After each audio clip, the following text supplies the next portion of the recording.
Infinix hot 50 pro, যা অন্যান্য কোম্পানির ঘুম একদমই হারাম করতে চলেছে। কারণ হচ্ছে 18,999 টাকায় এই ফোনটা যা অফার করছে তাতে অন্য কোম্পানির জাতীয় খেতাব হয়তোবা এই ফোনটা ছিনিয়ে নিতে পারে। 20,000 টাকার আশেপাশে যেগুলো ফোন রয়েছে সেগুলো ফোনের মধ্যে এটা এখন বর্তমানে সাজেস্টেবল একটা ফোন।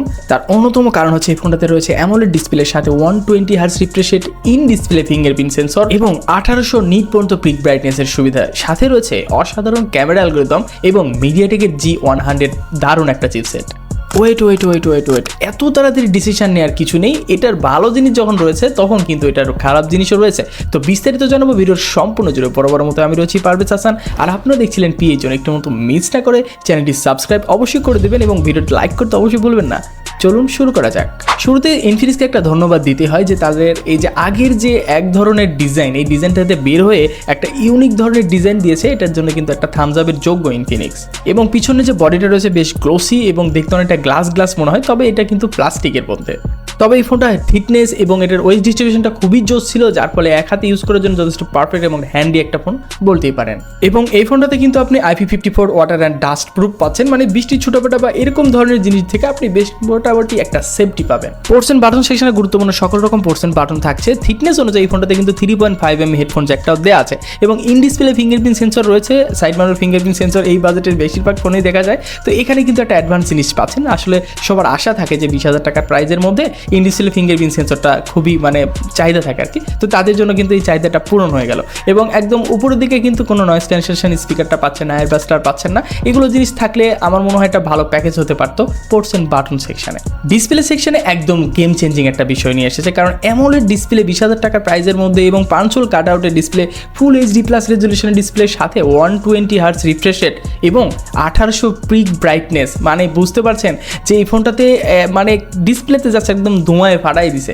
এবং এর ডিসপ্লের চিন অ্যান্ড বেজেল এরিয়াটা জাস্ট ভাই এক কথায় অসাধারণ। 20,000 টাকা প্রাইজের মধ্যে আপনি এরকম ধরনের সিমেন্টিক ডিসপ্লেটা খুব একটা বেশি চোখে দেখবেন না। এবং আপ এবং ডাউন বাটন একদম নিচের দিকে যে আপনার বটনটা আছে এটা কিন্তু খুবই সুন্দর ন্যারো রাখা হয়েছে। এক কথায় 20,000 টাকা প্রাইজের মধ্যে জাস্ট আউটস্ট্যান্ডিং একটা পারফরমেন্স এই ফোনের ডিসপ্লে থেকে পাবেন। এবং এই ফোনটাতে কর্নিং গোরিলা গ্লাস 3 প্রোটেকশন আছে, গ্লাসের প্রোটেকশন দেওয়া আছে। আসলে ওইরকম ধরনের আপনি এক্সপেকটেশন না করাটাই ভালো। তবে এই ফোনটাতে আপনি 5 কাট আউটের ডিসপ্লে পাচ্ছেন এবং এটাতে কিন্তু আপনি মোটামুটি অলওয়েজ অন ডিসপ্লের সাপোর্টও পাচ্ছেন। এবং অ্যামোলেড ডিসপ্লে হওয়ার কারণে বেশ পাঞ্চি কালারের, ভিভিড কালারে আপনি পিকচার এখান থেকে দেখতে পারবেন। এবং কন্টেন্ট ওয়াচিং যদি খুব বেশি করে থাকেন সেক্ষেত্রেও এই ডিসপ্লেটা কিন্তু আপনাকে মোটামুটি একটা নেক্সট লেভেলের ফিল দেওয়ার চেষ্টা করবে।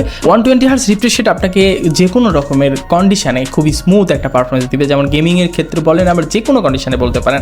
এবং এই ফোনটাতে কিন্তু 1800 নিট পিক ব্রাইটনেস থাকার ফলে আপনি ডিরেক্ট সানলাইটে গেলে এই ডিসপ্লেটা খুব সুন্দরভাবে ভিজিবিলিটি দেখতে পারবেন। সো ডিসপ্লে সেন্টিক থেকে আমি জাস্ট স্যাটিসফাইড। এটা আশা করি আপনারাও স্যাটিসফাইড থাকবেন। এবং আসলে এই ডিসপ্লেটা আমার কাছে 20,000 টাকা প্রাইজের মধ্যে একটা বেস্ট কোয়ালিটির ডিসপ্লে মনে হয়েছে। আপনাদের কাছে কেমন লেগেছে অবশ্যই কমেন্ট বক্সে জানাতে ভুলবেন না।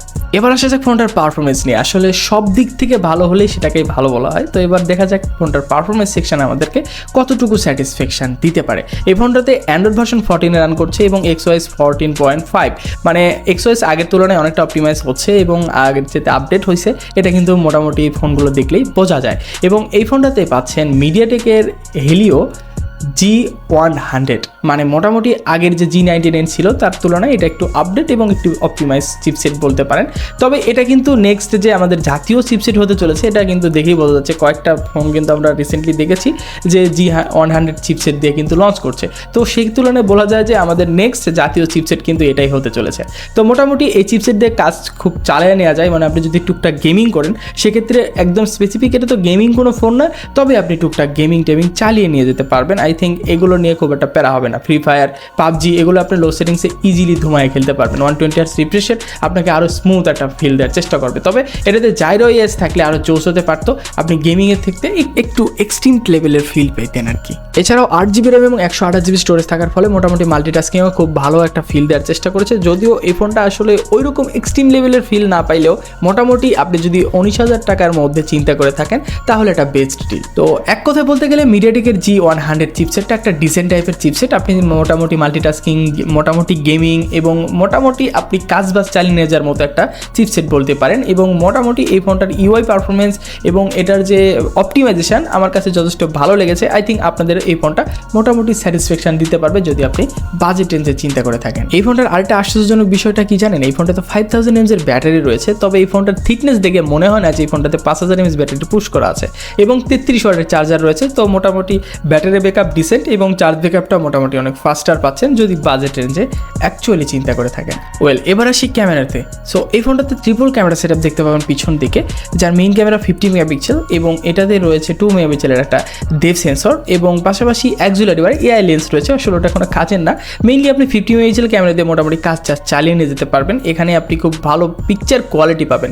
তো আগের তুলনায় ইনফিনিক্স কিন্তু অনেকটাই আপগ্রেড করেছে তাদের ক্যামেরা অ্যালগরিদম বা ক্যামেরার কোয়ালিটিতে। তো এই ফোনটার মেইন ক্যামেরা দিয়ে আপনি খুব সুন্দর সুন্দর পিকচার পাবেন। এখানে শার্পনেস, ডিটেলস খুবই চমৎকার ছিল। যদি আপনি প্রপার লাইটে পিকচার ক্যাপচার করে থাকেন, আই থিঙ্ক কাজে লাগানোর মতো পিকচার এখান থেকে পাবেন। এবং যদি লো লাইটে পিকচার ক্যাপচার করেন সেক্ষেত্রে নয়েজের দেখা বা একটু ডিটেলসের ঘাটতি আপনি চোখে পড়বে। তবে আপনি প্রপার লাইটে পিকচার ক্যাপচার করলে জাস্ট এক কথায় চমকে উঠবেন যে এই ফোনটা এই বাজেটের মধ্যে খুবই সুন্দর শার্পনেস ডিটেলস দিচ্ছে আপনাকে। এবং এই ফোনটার পোর্ট্রেট মোডেও কিন্তু খুবই সুন্দর ন্যাচারাল পিকচার টোন পাওয়া গেছে। এটার এজ ডিটেকশনটা খুবই ভালো ছিল, ডাইনামিক রেঞ্জটা খুব ভালোভাবে কভার করতে পারছিল এবং মোটামুটি নর্মালি এই ফোনটা কিন্তু খুব ব্যালেন্স পিকচার প্রোভাইড করে থাকে।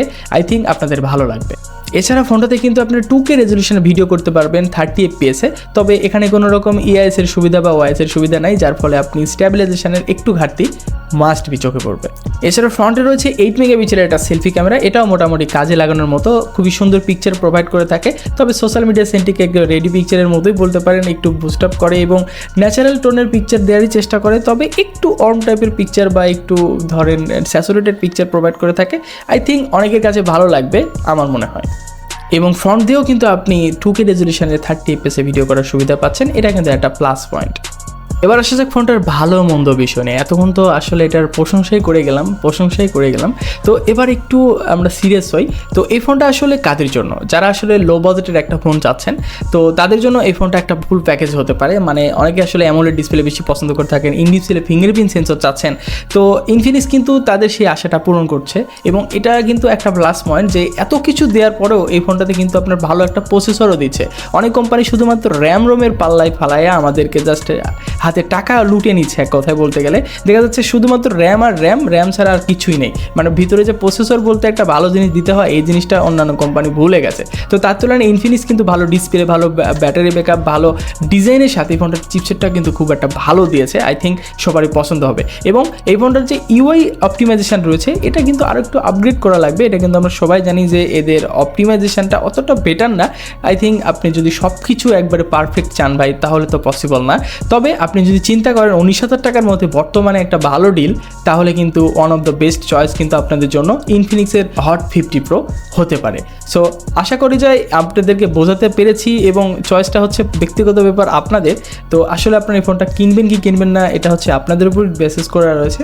ভালো মন্দ জানানোর চেষ্টা করেছি, আই থিঙ্ক আপনাদেরকে বোঝাতেও পেরেছি। তো আজকের মতো এই পর্যন্ত দেখা হবে নতুন কোনো ভিডিওতে। সে পর্যন্ত ভালো থাকবেন, সুস্থ থাকবেন, আল্লাহ হাফেজ।